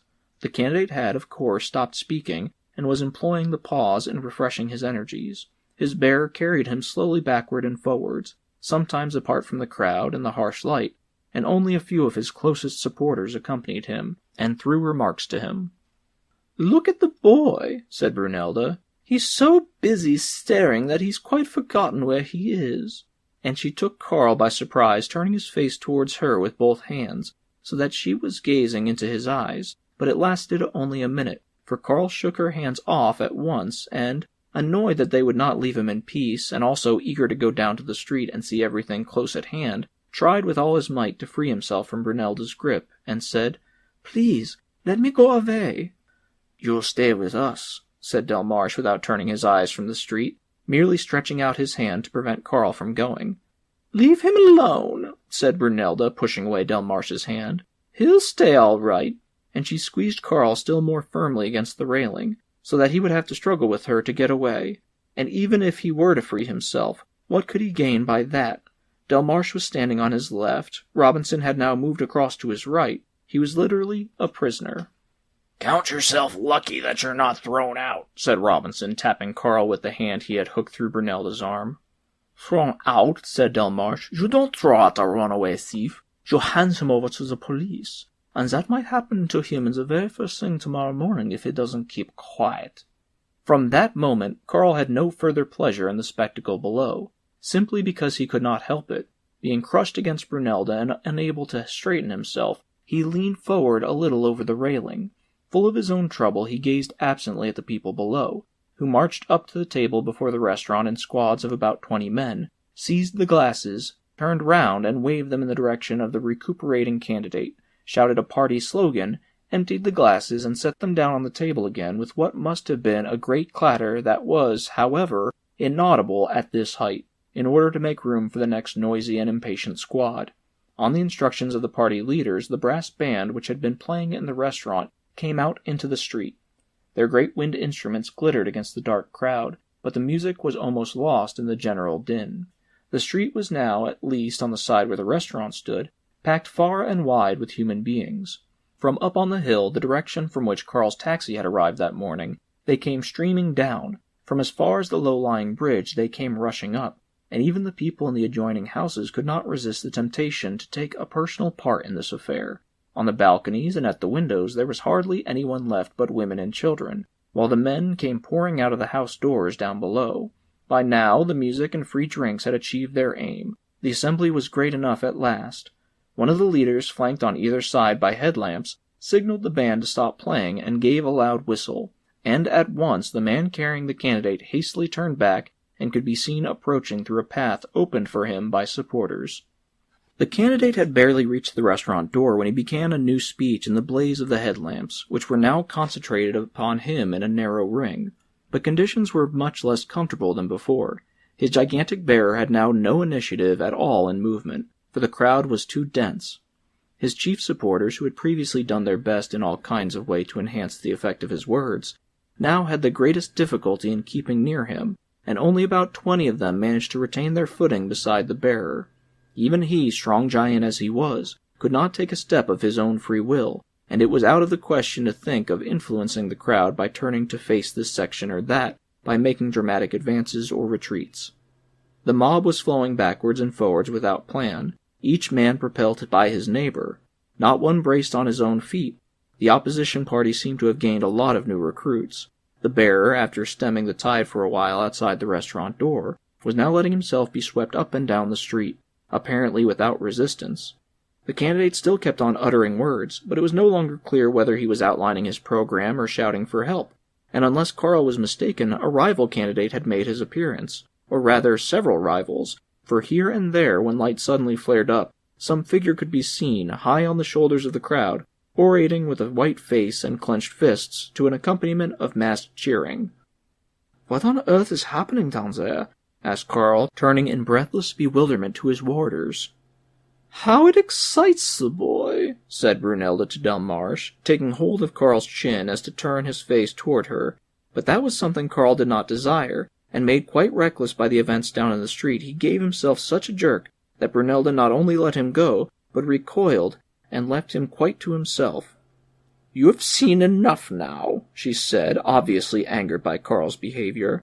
"Go into the room and make the bed and get everything ready for the night." She pointed towards the room. That was the very direction Carl had wanted to take for hours past, and he made no objection at all. Then from the street came a loud crash of breaking glass. Carl could not restrain himself and took a flying leap to the railing for a hasty look down. The opposition had brought off a grand coup, perhaps a decisive one. The car headlamps of the candidate's party, which had thrown a powerful light on at least the central figures and afforded a measure of publicity which controlled the proceedings up to this point, had all been simultaneously smashed, and the candidate and his bearer were now received into the embrace of the general uncertain street lighting, which in its sudden diffusion had the effect of complete darkness. No one could have guessed even approximately the candidate's whereabouts, and the illusoriness of the darkness was still more enhanced by a loud swelling chorus in unison, which suddenly broke out from the direction of the bridge and was coming nearer. "Haven't I told you what to do?" said Brunelda. "Hurry up! I'm tired," she added, stretching her arms above her so that her bosom arched out even more than before. Delmarsh, whose arm was still round her, drew her into a corner of the balcony. Robinson followed them to push out of the way the remains of his supper which were still lying there. Such a favorable opportunity was not to be let slip. This was no time for Carl to look down at the street. He would see enough of what was happening there once he was down below, much better than from up here. In 2 bounds he was through the room with its dim red lighting, but the door was locked and the key taken away. It must be found at once. Yet who could expect to find a key in this disorder, and above all in the little space of precious time which Carl had at his disposal? Actually, he should be on the stairs by now, running and running, instead of which he was hunting for a key.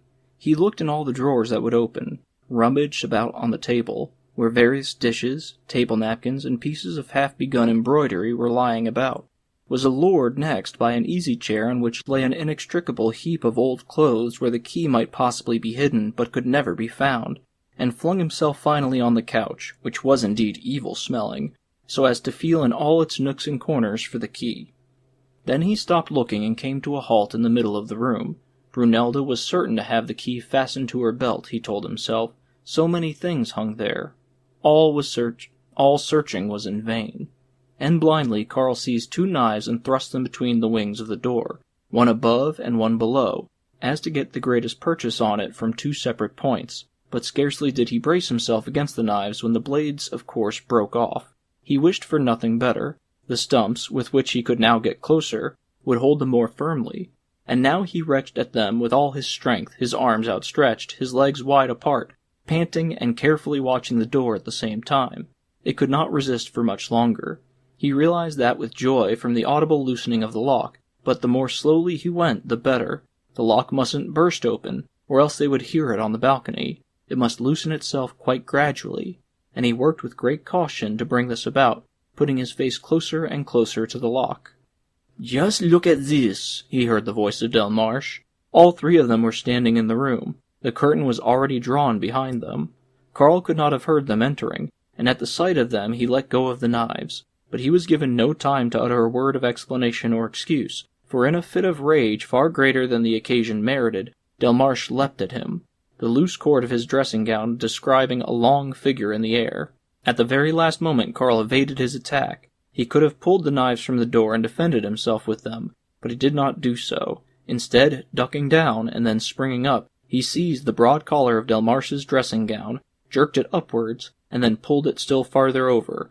The dressing gown was far too big for Delmarche, and now by good luck had a hold of the head of Delmarche, who, taken completely by surprise, pawed wildly with his hands at first, and only after a moment or two began to beat Carl on the back with his fists, but with less than his full strength, while Carl, to protect his face, flung himself against Delmarche's chest. Carl endured the blows, though they made him twist with pain and kept increasing in violence, for it was easy to bear them when he thought he saw victory before him.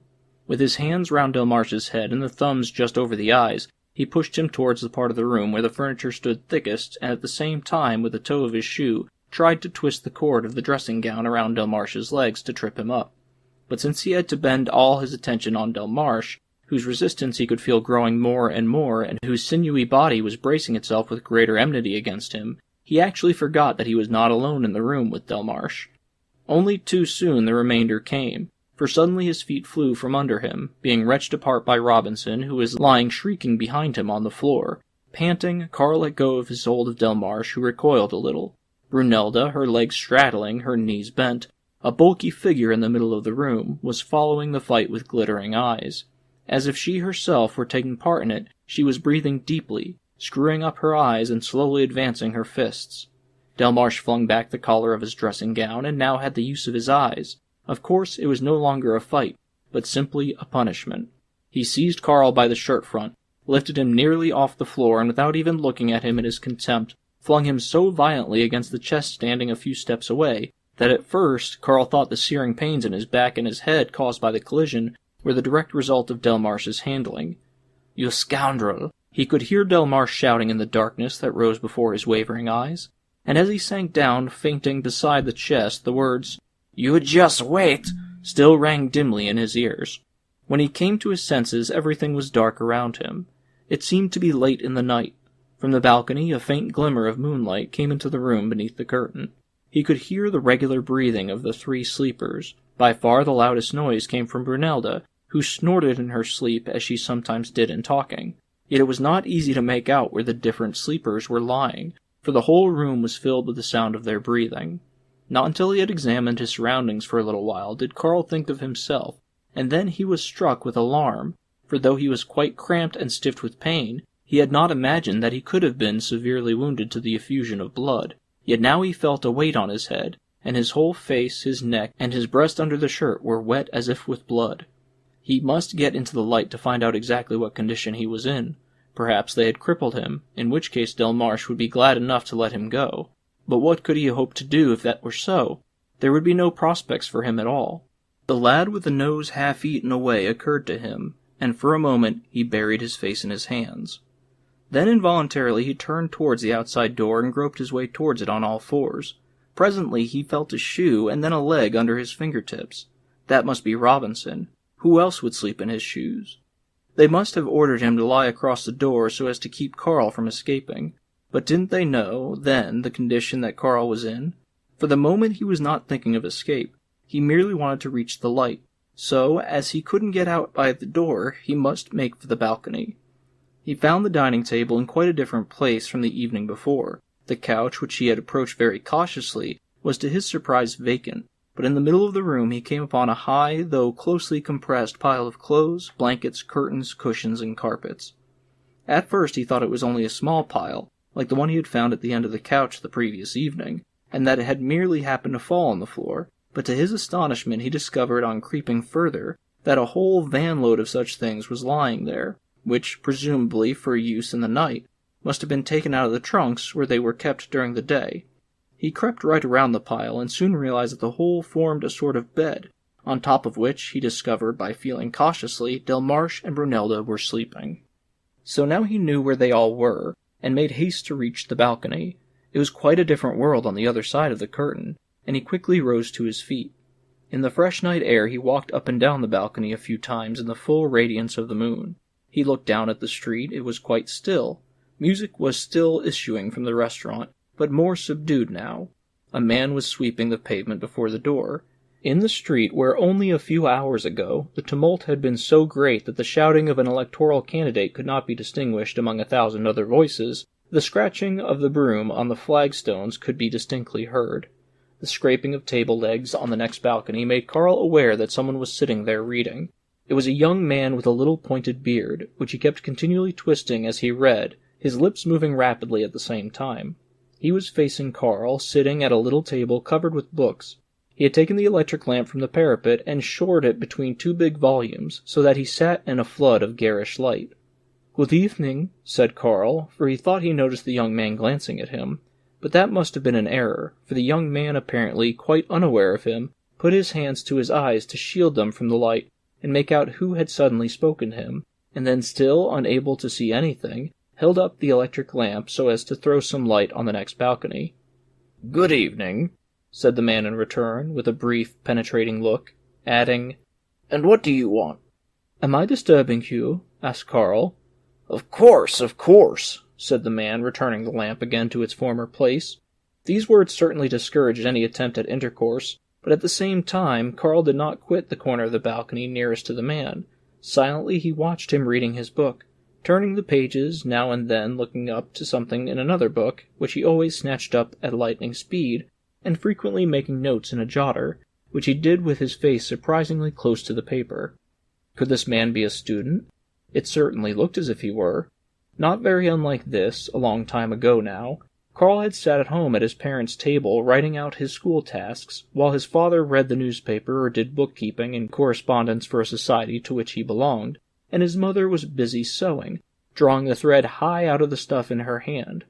To avoid disturbing his father, Carl used to lay only the exercise book and his writing materials on the table, while he arranged his reference books on chairs to the right and left of him. How quiet it had been there! How seldom strangers had visited their home! Even as a small child, Carl had always been glad to see his mother turning the key in the outside door of an evening. She had no idea that he had come to such a pass as to try breaking open strange doors with knives. And what had been the point of all his studying? He had forgotten everything. If he had been given the chance of continuing his studies here, he would have found it a very hard task. Once he remembered, he had been ill for a whole month at home. What an effort it had cost him afterwards to get used to his interrupted studies again. And now, except for the Handbook of English Commercial Correspondence, he had not read a book for ever so long. "I say, young man," Carl found himself suddenly addressed, "couldn't you stand somewhere else? You disturb me frightfully, staring like that. After 2 o'clock in the morning, one can surely expect to be allowed to work in peace on a balcony. Do you want anything from me?" "Are you studying?" asked Carl. Yes, said the man, taking advantage of this wasted moment to bring new order among his books. "Then I won't disturb you," said Carl. "I'm going indoors again in any case. Good night." The man did not even answer. With abrupt resolution he had returned to his book again after dealing with the disturbance, his head leaning heavily on his right hand. But just before he reached the curtain, Carl remembered why he had actually come out. He did not even know how much he had been hurt. What could it be that was lying so heavy on his head? He put his hand up and stared in astonishment. There was no blood-stained wound such as he had feared in the darkness of the room, but only a turban-like bandage which was still rather wet. To judge from little frills of lace hanging from it here and there, it had been torn from an old chemise of Brunelda's, and Robinson must have wrapped it hurriedly around his head. But he had forgotten to wring it out, and so, while Carl was unconscious, the water had dripped down his face and under his shirt, and that was what had given him such a shock.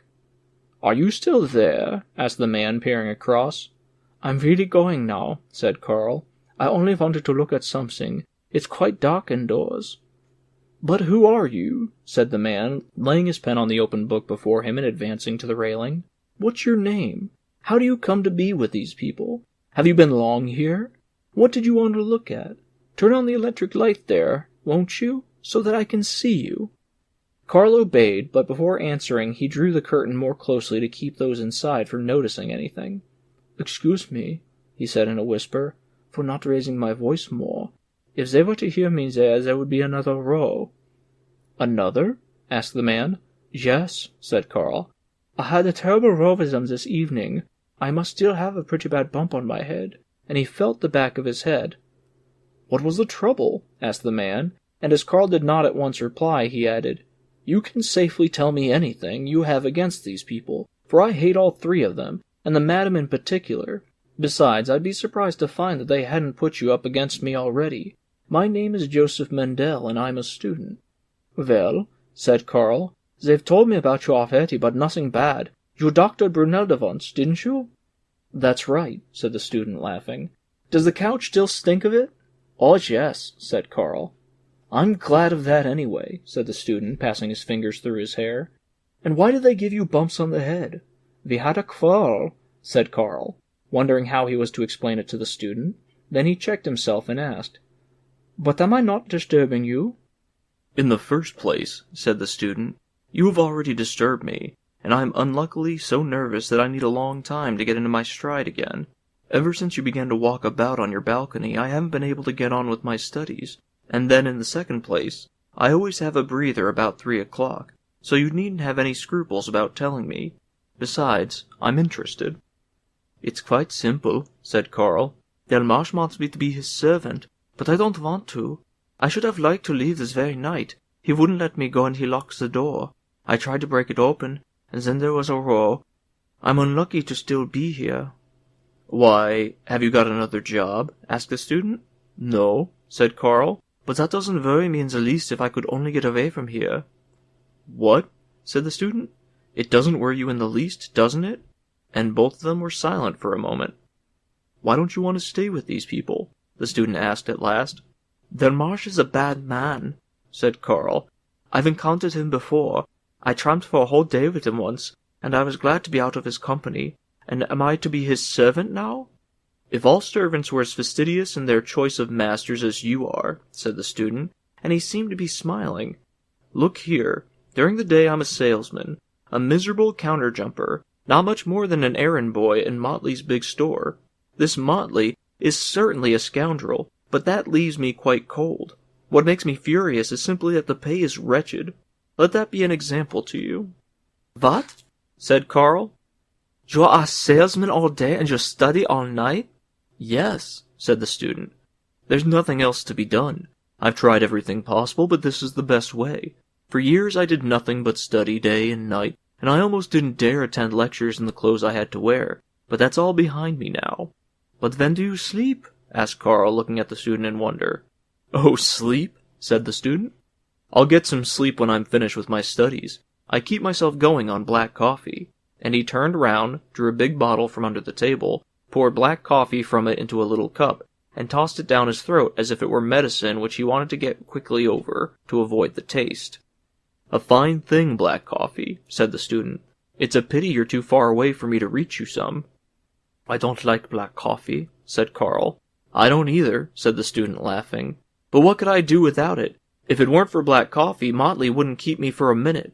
I say Motley, although of course he's not even aware of my existence. I simply don't know how I would get on in the shop if I didn't have a big bottle like this under the counter, for I've never dared to risk stopping the coffee drinking. But can you believe me that if I did, I would roll down behind the counter in a dead sleep? Unfortunately, the others have tumbled to that. They call me Black Coffee, a silly witticism which I'm sure has damaged my career already." "And when will you be finished with your studies?" asked Carl. "I'm getting on slowly," said the student with a drooping head. He left the railing and sat down again at the table, planting his elbows on the open book and passing his fingers through his hair, and he said then, "It might take me another year or two." "I wanted to study too," said Carl, as if that gave him a claim to be on a more confidential footing than the student, now fallen silent, had seen fit to grant. "Indeed?" said the student, and it was not quite clear whether he was reading his book again or merely staring absently at it. "You can be glad that you've given up studying. I've studied for years now simply for the sake of mere consistency. I get very little satisfaction out of it, and even less hope for the future. What prospects could I have? America is full of quack doctors." "I wanted to be an engineer," put in Carl quickly, as the student seemed to be losing all interest. "And now you're supposed to be a servant to these people," said the student, glancing up for a moment. "That annoys you, of course." This conclusion sprang from the misunderstanding, but Carl felt that he might turn it to his advantage, so he asked, "Perhaps I could get a job in the store too?" The question detached the student completely from his book, but the idea that he might be of some help to Carl in applying for such a post did not enter his mind at all. "You try it," he said. Or rather, don't you try it. Getting a job at Motley's is the biggest success I've ever scored. If I had to give up either of my studies or my job, of course I'd give up my studies. I spend all my energy trying to keep off the horns of that dilemma." "So it's as hard as that to get a job at Motley's?" said Carl, more to himself than to the student. "Why? What do you think?" said the student. "It's easier to be appointed district judge here than a door opener at Motley's." Carl fell silent. This student, who was so much more experienced than he was, and who hated Delmarsh for some unknown reason, and who certainly felt no ill will towards himself, could not give him a single word of encouragement to leave Delmarsh. And yet he didn't know anything about the danger threatening Carl from the police, which Delmarsh could shield him from at any moment. "You saw the demonstration down there this evening, didn't you? Anyone who didn't know the ropes could easily imagine, couldn't he, that candidate, Lobster is his name, would have some prospect of getting in, or at least being considered." "I know nothing about politics," said Carl. "That's a mistake," said the student. "But you have eyes and ears in your head, haven't you? The man obviously has friends and opponents. That surely can't have escaped you. Well, in my opinion, the fellow hasn't the slightest prospect of being returned. I happen to know all about him. There's a man staying here who's an acquaintance of his. He's not without ability, and as far as his political views and his political past are concerned, he actually would be the most suitable judge for the district. But no one even imagines that he can get in. He'll come as a big cropper as anyone can. He'll have chucked away his dollars on the election campaign, and that will be all." Carl and the student gazed at each other for a little while in silence. The student nodded smilingly and pressed his hand against his weary eyes. "Well, aren't you going to bed yet?" he asked. "I must start on my reading again. Look how much I still have to do." And he fluttered over half the pages of the book, to give Carl an idea of the work that still awaited him. "Well then, good night," said Carl with a bow. "Come over and see us sometime," said the student, who had sat down at the table again. "Of course, only if you'd like to. You'll always find lots of company here, and I can always have time for you from 9 till 10 in the evening." "So you advise me to stay with Delmarsh?" asked Carl. "Absolutely," said the student, whose head was already bent over in his book. It was as if not he but someone else had said the word. It echoed in Carl's ears as if it had been uttered by a voice more hollow than the student's. Slowly he went up to the curtain, glanced once more at the student, who now sat quite motionless in his ring of light, surrounded by the vast darkness, and slipped into the room. The united breathing of the three sleepers received him. He felt his way along the wall to the couch, and when he found it, calmly stretched himself out on it, as if it were his familiar bed. Since the student who knew all about Delmarsh, and the queer circumstances, and who was moreover an educated man, had advised him to stay here, he had no qualms for the time being. He did not have such high aims as the student. Perhaps even at home he would never have succeeded in carrying his studies to their conclusion. And if it were difficult to do that at home, no one could expect to manage it here in a strange land. But his prospects of finding a post in which he could achieve something, and be appreciated for his achievement, would be greater if he accepted the servant's place with Delmarsh for the time being, and from that secure position watched for a favorable opportunity. In this very street there appeared to be many offices of middling or inferior status, which in case of need might not be too fastidious in picking their staff. He would be glad to take on a porter's job if necessary, but after all, it was not utterly impossible that he might be taken on simply for office work, and in the future might sit at his own desk as a regular clerk, gazing occasionally out of an open window with a light heart, like the clerk whom he had seen that morning on his expedition through the courtyards. As he shut his eyes he was comforted by the reflection that he was still young, and that some day or other he was bound to get away from Delmarsh. This household certainly did not look as if it were established for all eternity. Once he got such a post in an office, he would concentrate his mind on his office work. He would not disperse his energies like the student. If it should be necessary, he would devote his nights as well as his days to his office work, which, at the start, might actually be expected of him, considering his meager knowledge of business matters. He would think only of the interests of the firm he had to serve, and undertake any work that they offered, even work which other clerks rejected as beneath them. Good intentions thronged into his head, as if his future employer were standing before the couch and could read them from his face. On such thoughts Carl fell asleep, and only in his first light slumber was disturbed by a deep sigh from Brunelda, who was apparently troubled by bad dreams and twisted and turned on her bed.